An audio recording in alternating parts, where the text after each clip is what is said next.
Hey, welcome back to Max and Mia podcast. I'm Max. And I'm Mia. It's so good to be here with you guys again. How's everything going, Max? Pretty good, Mia. Although, this morning I almost missed my bus. I guess I need to organize my mornings a little better. Oh no, yeah, mornings can be tough.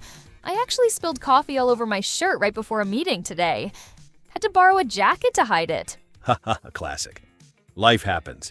But hey, that kind of reminds me. Sometimes being ready and prepared can save your day, or even your career. Exactly. And today's topic is all about being prepared, especially when it comes to job interviews. Job interviews can be super stressful, right?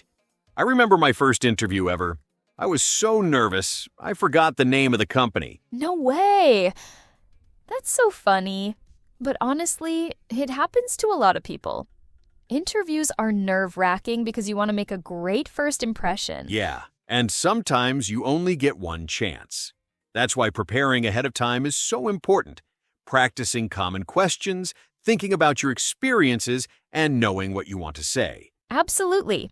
When you prepare, you feel more confident and you can show your best self. Plus, it helps you stay calm even if you get a tricky question. Today, we'll help you with that. We'll talk about typical interview questions, special techniques to answer them, and even some what-if questions interviewers might ask. So here's what's coming up in today's episode. First, we'll talk about common interview questions. You know, those classic ones like, tell me about yourself, or what are your strengths? We'll help you think about good ways to answer them. Then we'll look at competency questions. These are questions where you have to show your skills by telling a story from your experience. And we'll introduce you to something called the STAR technique.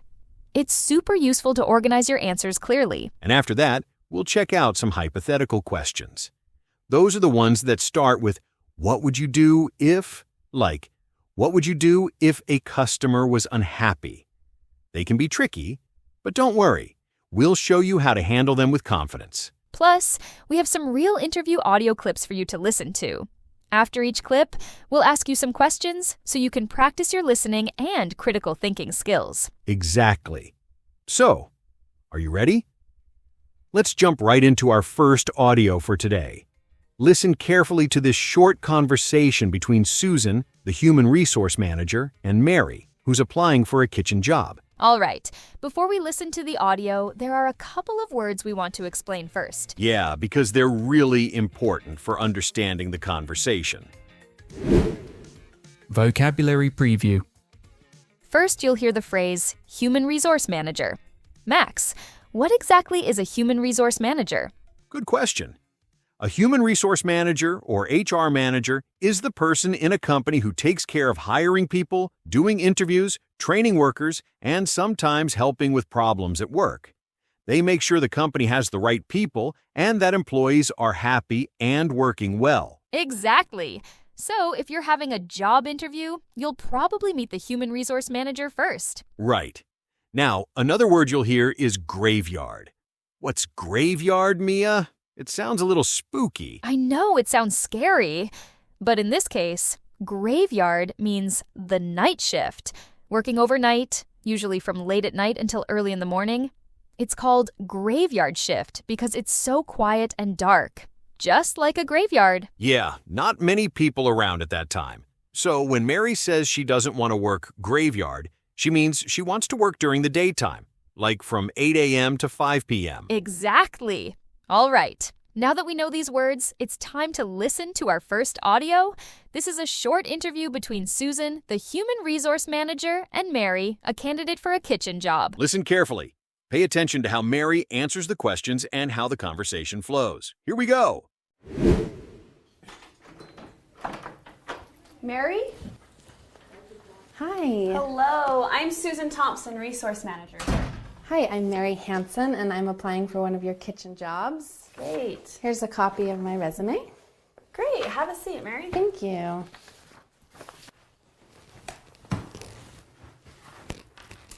Mary, do you have any experience working in the kitchen? No, but I want to learn. I work hard and I cook a lot at home. Okay, well tell me about yourself. Well, I love to learn new things. I'm very organized and I follow directions exactly. That's why my boss at my last job made me a trainer. And the company actually gave me a special certificate for coming to work on time every day for a year. And I'm taking an English class to improve my writing skills. That's great. Why did you leave your last job? It was graveyard and I need to work days. Oh, I see. Well, what hours can you work? From 8 a.m. until 5 p.m. Okay, well, do you have any questions for me, Mary? Yes. What kind of training is needed? Not a lot. Most new workers can learn everything the first day. Do you have any other questions? No, I don't think so, but I've heard a lot of good things about your company and I would really like to work here. Well, I have a few more interviews to do today, Okay. but I will call you tomorrow if you get the job. Okay. It was sure nice to meet you. Nice meeting you too. Thank you so much for your time. Yes, good luck. Thank you. All right, that was a really nice example of a simple job interview. Wasn't it, Max? Yeah, it was. Mary did a great job staying positive and showing that she's ready to learn, even though she doesn't have experience in the kitchen yet. Exactly. And I like how she talked about her strengths, like being organized, following directions, and always being on time. Those little details really make a difference during an interview. Right. Plus, Mary asked a good question at the end about the training. It's always smart to ask questions. It shows you're interested in the job. Definitely. All right, now it's time for our first round of questions about the audio you just heard. Are you ready? Let's see how much you remember. Okay, question number 1. What does Mary give to Susan? Option A, she shakes her hand. Option B, she gives Susan her resume. Option C, she says her name and the job she is applying for. The correct answer is option B, she gives Susan her resume. Question number 2. What job is Mary applying for? Option A. She is applying for chicken jobs. Option B. She is applying for a ticket job. And option C. She is applying for a kitchen job. The correct answer is option C. She is applying for a kitchen job. Question number 3. Does Mary have any experience in the kitchen? Option A, no, but she cooks a lot at home. Option B, yes, she does. She cooks at another job. And option C, a little bit. She hardly works. The correct answer is option A, no, but she cooks a lot at home. Question number 4. How does Mary describe herself? Option A. She is ambitious but disorganized. Option B. She is a trainer and won a certificate. And option C. She likes to learn. She is organized and follows directions well. The correct answer is option C. Question number 5. What is Mary doing to improve her writing skills? Option A, she was on time for a year. Option B, she is taking an English class. And option C, she is doing an online correspondence. The correct answer is option B, she is taking an English class. Question number 6. Why did Mary leave her last job? Option A. She worked at night and she needs to work days. Option B. It was a full-time job and she needs to work part-time. And option C. She didn't like her last job. The correct answer is option A. She worked at night and she needs to work days. Question number 7. When can Mary work? Option A, she can work from 8 to 5. Option B, she can work Monday to Friday. And option C, she can work the graveyard shift. The correct answer is option A, she can work from 8 to 5. Question number 8. Will Mary need a lot of training? Option A. A lot. Nothing can be learned in just a day. Option B. Not much, but some people need more than a day. And option C. Not a lot. Most people learn in just a day. The correct answer is option C. Question number 9. Does Mary get the job? Option A, yes, she does. Susan really likes her. Option B, no, she doesn't. There are many people applying. And option C, Susan doesn't say, but she will call tomorrow if she does get the job. The correct answer is option C. Okay, now that we've practiced some listening, let's talk about some common questions you might hear in a job interview. Yeah, these are questions that almost everyone gets asked, no matter what kind of job you're applying for. Let's look at a few examples. First, tell us about yourself. This is usually the first question. It's your chance to introduce yourself and talk a little about your experience, your skills, and what you love to do. Yes, and it's really important to keep your answer professional. It's not the time to tell your whole life story. Focus on your career, your studies, and maybe a little about your passions if they are connected to the job. When I was younger, I made the mistake of talking too much about my hobbies, and the interviewer looked a little confused. So, be clear and to the point. That's a great tip, Max. Keep it professional but natural. Okay, the next is, what are your strengths and weaknesses? This one is very popular. The interviewer wants to know what you're good at, but also that you can recognize areas where you can improve. Yeah, and here's a little secret. When you talk about a weakness, it's good to mention something you are already working on improving. For example, you can say, "Sometimes I get nervous speaking in public, but I'm taking a course to get better." That way, it sounds positive. And when talking about your strengths, be honest. Don't just say what you think they want to hear. Exactly. And it's better if you give real examples when you talk about your strengths, like a situation where your organization skills really helped your team. And finally, why do you want to leave your current job? This can be a tricky one. It's important to stay positive. Focus on what you're looking for in a new opportunity, not on complaining about your old job. Totally. If you say something negative about your last boss or your old company, it can make you look unprofessional. Instead, you can say something like, "I'm looking for new challenges," or "I want to develop new skills." When I had to answer this question once, I said I wanted to work in a place where I could grow faster, and the interviewer really liked that. That's a great answer, Max. Always show that you're looking ahead, not stuck in the past. All right, now let's move on to another type of interview questions, competency questions. Exactly. These questions are different. They ask you to give real examples from your past experiences to show your skills in action. Yeah, it's not just about saying I'm a good team player. It's about telling a real story that proves it. So, first, tell me about a time you had to work as a team. Interviewers want to know if you can cooperate and communicate well with others. Teamwork is so important. In one of my old jobs, we had a big project, and I had to work with people from different departments. At first, it was a little hard because everyone had different ideas, but we organized weekly meetings and shared tasks, and we finished the project successfully.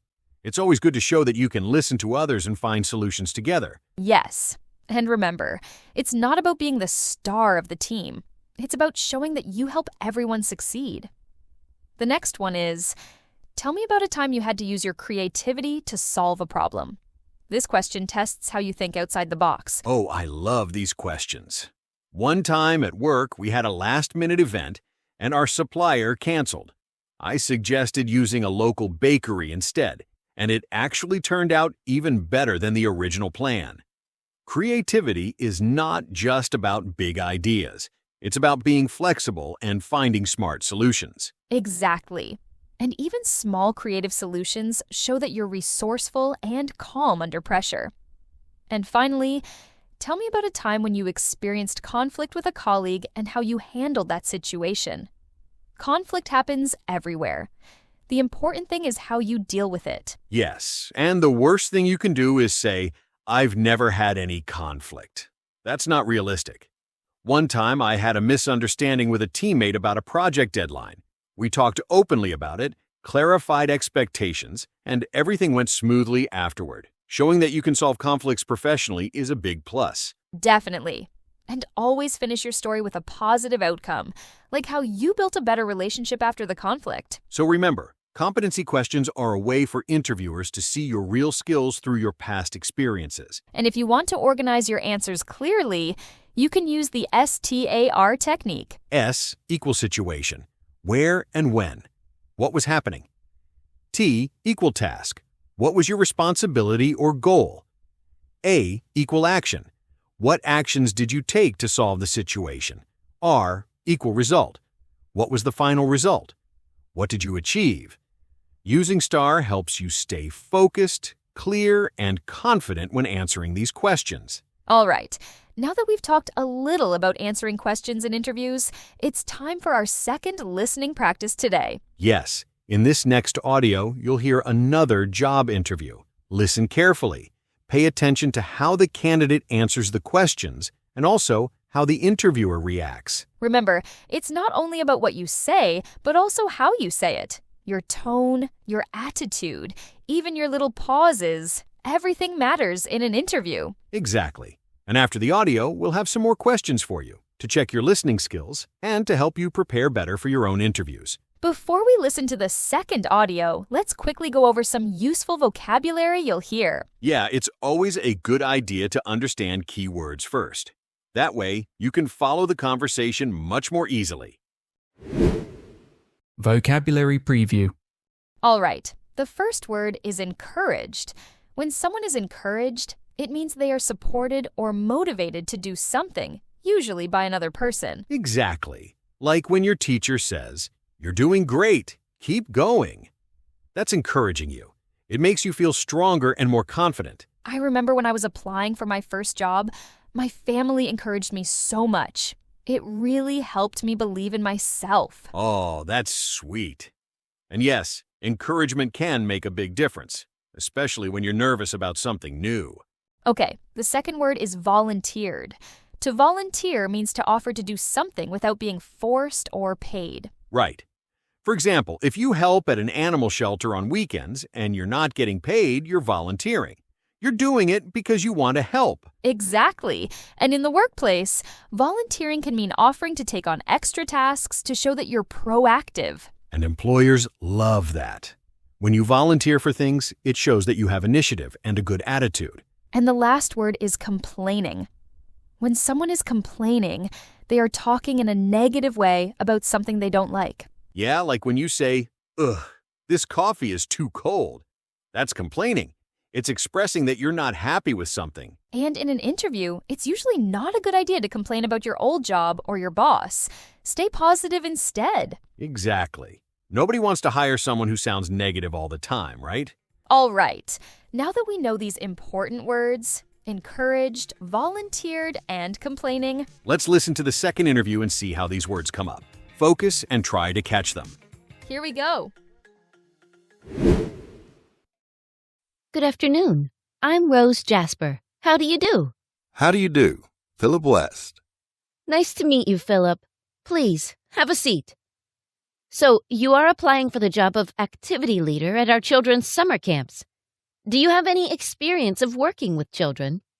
Yes, I do. When I was at school, I volunteered with my local soccer club. I assisted at practice sessions, and I was responsible for communicating the dates and times of matches to the children and their families. And I made sure the children were safe. Great. So, what problems did you have in your role as a volunteer? And how did you deal with these problems? One of the big problems was motivation. Sometimes children wanted to leave the club, and when one child left, their friends wanted to leave too.